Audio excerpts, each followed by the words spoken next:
நேயர்களுக்கு வணக்கம். இன்றைய மதிய நேர பிரதான செய்திகள். முதலில் தலைப்புச் செய்திகள். சம்பள அதிகரிப்பை எதிர்நோக்கியிருக்கும் அரசு ஊழியர்களுக்கு மகிழ்ச்சி தகவல். வெளிநாடுகளில் பதுங்கியுள்ள இலங்கையர்களின் சொத்துக்கள் பறிமுதல்.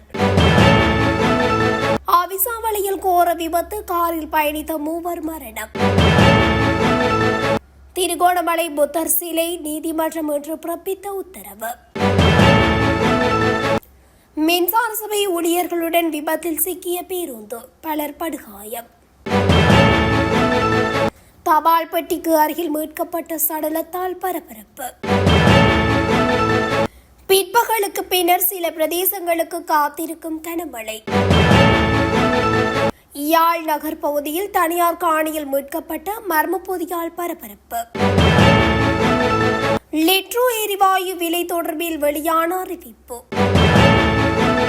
தமிழர் பகுதியில் வீட்டுக்குள் புகுந்து பெண்ணை தாக்கிய மர்ம நபர் தீவிர விசாரணையில் போலீசார்.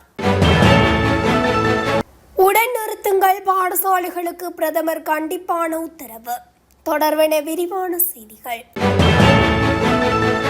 நாட்டின் அரசு சேவையை வலுப்படுத்தும் நோக்கில் அரசு ஊழியர்களின் சம்பளத்தை அதிகரிக்கவும் அவர்களுக்கான வசதிகளை மேம்படுத்தவும் அரசாங்கம் அர்ப்பணிப்புடன் செயற்பட்டு வருவதாக அமைச்சர் நலிந்த ஜெயதிச தெரிவித்துள்ளார். அமைச்சர்கள் மற்றும் நாடாளுமன்ற உறுப்பினர்களுக்கு வழங்கப்பட்டு வந்த தேவையற்ற வரப்பிரசாதங்களை ரத்து செய்ய ஏற்கனவே அரசாங்கத்தால் தீர்மானிக்கப்பட்டுள்ளதாகவும் அவர் குறிப்பிட்டுள்ளார். ஹொரணையில் அண்மையில் இடம்பெற்ற நிகழ்வில் கலந்து கொண்டு உரையாற்றும் போதே அவர் இதனை குறிப்பிட்டுள்ளார். அரசு ஊழியர்களின் சம்பளத்தை உயர்த்துவதற்கும் அவர்களுக்கான வசதிகளை மேம்படுத்துவதற்கும் நமது அரசாங்கம் முன்னுரிமை அளித்து வருகின்றது. அதே நேரம் அமைச்சர்கள் மற்றும் நாடாளுமன்ற உறுப்பினர்களுக்கு கடந்த காலங்களில் வழங்கப்பட்ட மேலதிக வரப்பிரசாதங்களை ஏற்கனவே நீக்கியுள்ளோம். குறிப்பாக நாடாளுமன்ற உறுப்பினர்களின் ஓய்வூதியத்தை ரத்து செய்வதற்காக அமைச்சரவையினால் எடுக்கப்பட்ட தீர்மானத்திற்கு எதிராக சிலர் உயர்நீதிமன்றம் சென்றிருந்தனர். எனினும் குறித்த ஓய்வூதியத்தை ரத்து செய்வதற்கும் நாடாளுமன்றத்தில் 3/2 பெரும்பான்மை பலம் தேவையில்லை. சாதாரண பெரும்பான்மை வாக்களிப்பின் மூலமே அதனை செய்ய முடியும் என்றும் உயர் நீதிமன்றம் தனது தீர்ப்பை வழங்கியுள்ளது. எம்பிக்களின் ஓய்வூதியத்தை முற்றாக ரத்து செய்வதற்கு அரசாங்கம் மிக விரைவில் நடவடிக்கை எடுக்கும். மக்கள் பணத்தை வீண்வரையம் செய்வதை தவிர்த்து அதனை மீண்டும் மக்களுக்கே சென்றடைய செய்வதே எமது இலக்காகும் என தெரிவித்துள்ளார். இலங்கையில் குற்றங்களை செய்துவிட்டு வெளிநாடுகளில் ஒளிந்திருக்கும் நபர்களின் சொத்துக்கள் பறிமுதல் செய்யப்பட்டுள்ளதாக போலீசார் தெரிவித்துள்ளனர். கடந்த ஆண்டில் மட்டும் பல சொத்துக்கள் பறிமுதல் செய்யப்பட்டுள்ளதாக போலீசார் குறிப்பிட்டுள்ளனர். அதற்கமைய 500 லட்சம் ரூபாய் சொத்துக்கள் இவ்வாறு கைப்பற்றப்பட்டுள்ளதாக போலீசார் கூறியுள்ளனர். அண்மை காலமாக பாதாள உலக குழுவினர் மற்றும் போதைப்பொருள் வர்த்தகர்களுக்கு எதிராக அரசாங்கம் கடுமையான நடவடிக்கை எடுத்து வருகிறது. அதற்கமைய இந்தியா உட்பட வெளிநாடுகளில் பதுங்கியுள்ள பலரை கைது செய்து நாட்டுக்கு கொண்டு வரும் நடவடிக்கைகள் முன்னெடுக்கப்பட்டு வருகின்றமை குறிப்பிடத்தக்கது. அவிசாவளை தல்துவ அமிதிரிகல பகுதியில் நேற்று இடம்பெற்ற கோர விபத்தில் 3 உயிரிழந்துள்ளனர். அதிவேகமாக வந்த கார் ஒன்று மோட்டார் சைக்கிள் ஒன்றுடன் நேருக்கு நேர் மோதியுள்ளது. மோதிய வேகத்தில் கார் அருகில் இருந்த பள்ளத்தில் கவிழ்ந்ததுடன் மோட்டார் சைக்கிள் தீப்பற்றி முற்றாக எரிந்துள்ளது. இந்த விபத்தில் படுகாயமடைந்த 5 உடனடியாக அவிசாவளை வைத்தியசாலையில் சேர்க்கப்பட்ட போதிலும் அங்கு சிகிச்சை பலனின்றி 3 உயிரிழந்துள்ளனர். காரில் பயணித்த 3 உயிரிழந்துள்ளனர். இந்த சம்பவம் தொடர்பில் போலீசார் மேலதிக விசாரணைகளை முன்னெடுத்து வருகின்றனர்.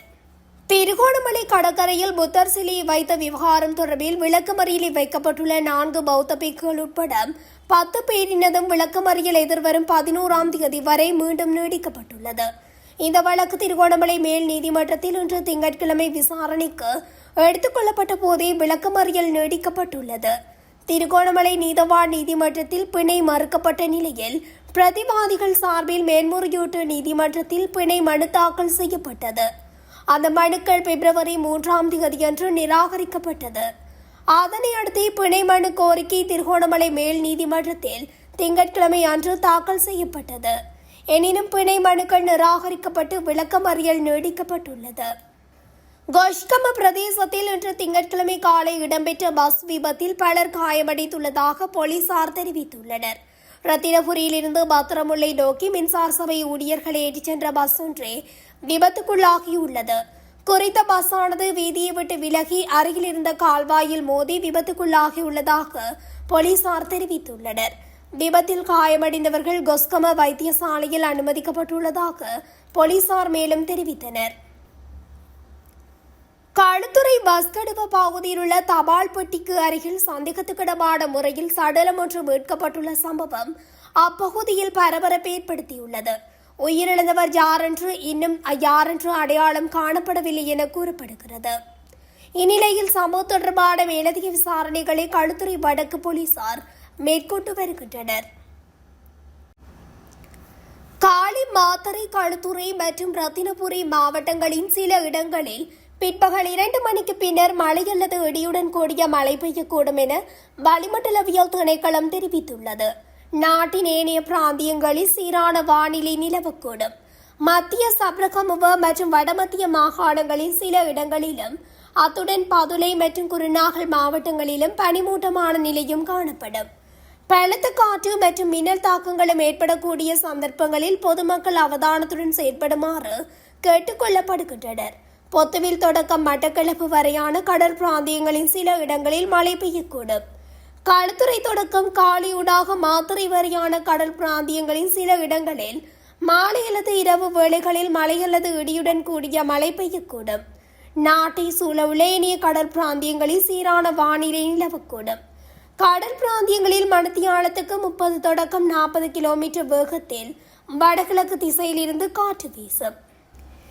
யாழ் நகர் பகுதியில் உள்ள வெற்றுக்காணிக்குள் இருந்து ஒரு தொகை வெடிபொருட்கள் மீட்கப்பட்டுள்ளன. யாழ் போதனா வைத்தியசாலையின் பின்புறமாக உள்ள பொன்னம்பலம் வீதியில் உள்ள தனியாருக்கு சொந்தமான காணியினை நேற்றைய தினம் துப்புரவு செய்த வேளை துப்புரவு பணியாளர்கள் சந்தேகத்துக்கிடமான பொதியொன்றினை அவதானித்துள்ளனர். அது தொடர்பில் யாழ்ப்பாணம் போலீசாருக்கு அறிவிக்கப்பட்டதை அடுத்து சம்பவ இடத்துக்கு சென்ற போலீசார் விசாரணைகளை முன்னெடுத்ததுடன் பொதி தொடர்பில் சோதனையிட்டனர். அதனுள் கையெறி குண்டு, கலிபர் ரக துப்பாக்கி தோட்டாக்கள் காணப்பட்டுள்ளன. பொதியில் உள்ள வெடிபொருட்கள் தொடர்பில் யாழ் நீதவான் நீதிமன்றத்தில் அறிக்கை தாக்கல் செய்த பின்னர் நீதிமன்ற உத்தரவுக்கு அமைய அடுத்த கட்ட நடவடிக்கைகளை எடுக்க உள்ளதாக போலீசார் தெரிவித்தனர். லிட்ரோ நிறுவனம் சற்று முன் விலை திருத்தம் தொடர்பில் அறிவிப்பொன்றை வெளியிட்டுள்ளது. அதன்படி பிப்ரவரி மாதத்தில் லிட்ரோ சமையல் எரிவாயு விலையில் எவ்வித மாற்றமும் மேற்கொள்ளப்படவில்லை என அறிவிக்கப்பட்டுள்ளது.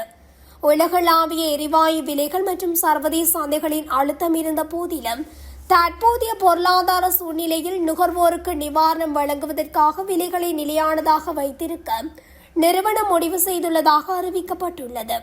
அதன்படி கொழும்பு மாவட்டத்தில் லிட்ரோ 12.5 கிலோகிராமின் விலை 3690 ரூபாவாகவும் 5 கிலோகிராமின் விலை 1482 ரூபாவாகவும் 2.3 கிலோகிராமின் விலை 694 ரூபாவாகவும் காணப்படுகின்றமை குறிப்பிடத்தக்கது.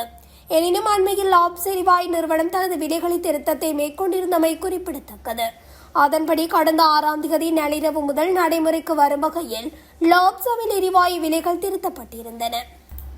முல்லைத்தீவு புதுக்குடியிருப்பு பகுதியில் தனிமையில் வசித்து வந்த குடும்ப பெண் ஒருவர் மீது வீடு புகுந்து தாக்குதல் நடத்தப்பட்டுள்ளது. இந்த சம்பவம் நேற்று அதிகாலை இடம்பெற்றுள்ளது. புதுக்குடியிருப்பில் அதிகாலை 1 மணியளவில் வீட்டினுள் குறித்த பெண்ணும் 3 பிள்ளைகளும் உறங்கிக் கொண்டிருந்துள்ளனர். இதன்போது வீட்டுக்கூரையினை பிரித்து உள்ளே நுழைந்த அடையாளம் தெரியாத நபர் ஒருவர் குறித்த பெண் மீது தாக்குதல் நடத்திவிட்டு தப்பி சென்றுள்ளதாக தெரிவிக்கப்படுகிறது. தாக்குதலுக்குள்ளான பெண் கூக்குரலிட்டதனை அடுத்து அயலவர்கள் உடனடியாக சென்று அவரை காப்பாற்றியுள்ளனர். பின்னர் அவர் முல்லைத்தீவு மாவட்ட வைத்தியசாலையில் அனுமதிக்கப்பட்டு மேலதிக சிகிச்சைக்காக யாழ்ப்பாணம் போதனா வைத்தியசாலைக்கு மாற்றப்பட்டுள்ளார். புதுக்குடியிருப்பு போலீஸ் நிலையத்தில் முறைப்பாடு செய்யப்பட்டதனை தொடர்ந்து புதுக்குடியிருப்பு போலீசார், தடயவியல் போலீசார் மற்றும் மோப்பநாயின் உதவியுடன் சம்பவ இடத்தில் தீவிர தேடுதல் மற்றும் விசாரணைகளை மேற்கொண்டுள்ளனர். விசாரணைகளின் போது வீட்டுக்கு அருகாமையில் வசிக்கும் நபர் ஒருவர் விசாரணைக்காக போலீசாரால் அழைத்து செல்லப்பட்டுள்ளார். மேலும் தாக்குதலுக்கு பயன்படுத்தப்பட்டதாக சந்தேகிக்கப்படும் தடியொன்றும் தடய பொருளாக போலீசாரால் கைப்பற்றப்பட்டுள்ளது. 35 வயதுடைய 3 பிள்ளைகளின் தாயாரை குறித்த தாக்குதலுக்கு இலக்கானவர். சம்பவம் தொடர்பான மேலதிக விசாரணைகளை புதுக்குடியிருப்பு போலீசார் மேற்கொண்டு வருகின்றனர். புதிய கல்வி சீர்திருத்தங்களுக்கு தேவையான ஸ்மார்ட் போர்ட்களை கல்வி அமைச்சகம் பள்ளிகளுக்கு விநியோகிக்க தொடங்கியுள்ளதால் பள்ளி மட்டத்தில் பெற்றோரிடமிருந்து பணம் வசூலிப்பதை உடனடியாக நிறுத்த வேண்டும் என்று பிரதமர் கலாநிதி ஹர்னியமர சூரிய வலியுறுத்தினார். இந்த ஆண்டு பள்ளி முறைக்கு தேவையான ஸ்மார்ட் போர்ட்களை விநியோகிக்க முயற்சிகள் மேற்கொள்ளப்பட்டு வருகின்றன. பெற்றோரிடமிருந்து எந்த வகையிலும் பணம் வசூலிக்க வேண்டிய அவசியமில்லை. நீங்கள் அதை வசூலித்தால் அதை உடனடியாக நிறுத்துங்கள். பள்ளிகளில் பணம் வசூலிக்க வேண்டாம் என்று கல்வி அமைச்சின் செயலாளர் ஏற்கனவே உத்தரவு பிறப்பித்துள்ளார். 1 தொடக்கம் 5ஆம் வகுப்புகளுக்கு தகவல் தொழில்நுட்பம் என்ற தனிப்பாடம் கற்பிக்கப்படவில்லை. இருப்பினும் உலகளாவிய தொழில்நுட்ப உலகத்துடன் முன்னேற ஒவ்வொரு வயதினருக்கும் பொருத்தமான தொழில்நுட்ப புரிதலை வழங்க நிபுணர் ஆலோசனையின் அடிப்படையில் ஒரு உரையாடலை நாங்கள் தொடங்கியுள்ளோம். பாடத்திட்டங்களில் நாங்கள் அரசியல் முடிவுகளை எடுப்பதில்லை. அந்த முடிவுகள் குழந்தைகள் பாதுகாப்பு மற்றும் அந்த விஷயத்தில் நிபுணர்களின் ஆலோசனையின் அடிப்படையில் எடுக்கப்படுகின்றன என்றும் தெரிவித்துள்ளார். இத்துடன் தமிழொலியின் இன்றைய மதிய நேர பிரதான செய்திகள் நிறைவடைகின்றன. தொடர்ச்சியாக செய்திகளை அறிந்து கொள்ள தமிழொலி ஊடகத்துடன் இணைந்திருங்கள். நன்றி, வணக்கம். தமிழொலி ஒரே பார்வையில் இன்றைய செய்திகளை உடனுக்குடன் தெரிந்து கொள்ள தமிழொலி யூடியூப் தளத்தை சப்ஸ்கிரைப் செய்து இந்த வீடியோ பிடிச்சிருந்தா லைக் பண்ணுங்க, கமெண்ட் பண்ணுங்க, ஷேர் பண்ணுங்க. மறக்காம கீழே இருக்கிற பெல் ஐகானை கிளிக் பண்ணுங்க.